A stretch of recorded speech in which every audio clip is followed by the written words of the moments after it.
Why do you think people are adoring like the military leader of Burkina Faso? It is because their dream about democracy, the promises that were made to them, they cannot see. But in all honesty, if you know what military regime is, you will be very careful. I know what we're passing through in democracy, but I'll just tell you like a statement about military regime. Military regime is the government of one person. Forget the issue of your hearing military regime. No, it's the government of head of state. There is nothing like military regime. It's the government of one person. The decree is written by one person.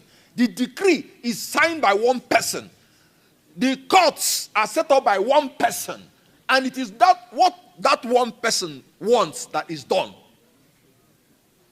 Forget anything like, during the military regime, the military suffered most than even the civilians. If you go to the officers' mess then, during Abacha's regime, you won't see 2-3 officers coming together. Because they will say that they are planning queue. And they will just take you there, tie you in the stake, and shoot you. People like us that will say our mind, we don't wish military regime to our worst enemy. Because it's either I say my mind or I keep quiet. Decree is simply the order of the head of state put in writing. When you hear Armed Forces Ruling Council, during Abacha's regime, I don't know whether that council met for even one day. They made a law ousting the power of democratic institutions. And the Attorney General of the Federation was not aware of the law. Onagoruwa was in Lagos. Gani warned him. And they announced the law. And he was like, what happened? I just want you to understand that military regime is not the government of the military or the government of the cabinet. It is the government of one man. From the days of Aristotle, they warned us about ceding our sovereignty to a human being with all the disorders of the human mind and the affections. An authority that should be ceded to law alone. So don't pray for military regime. Why would we pray for military regime when we can, as a people, assert our right in a civilian regime?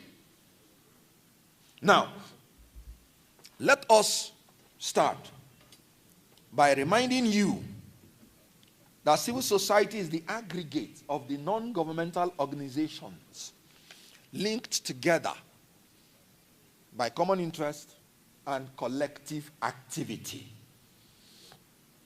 So if you do not have common interest, you cannot have collective activity.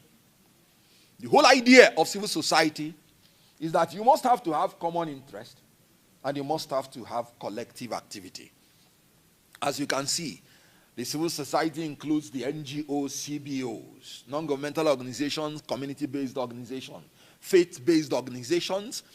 Then you have trade unions and student movements. You have independent media. You have professional associations, etc. So most of you here belong to these groups. Now, what are the functions of the civil society? In any country that the civil society is alive, the government will be afraid of the people. But in a country where the civil society is not alive, the people will be afraid of the government.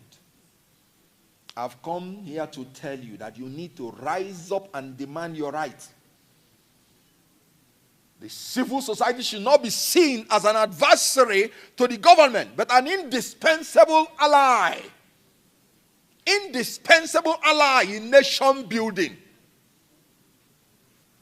The first function of the civil society, watchdog. Watchdog.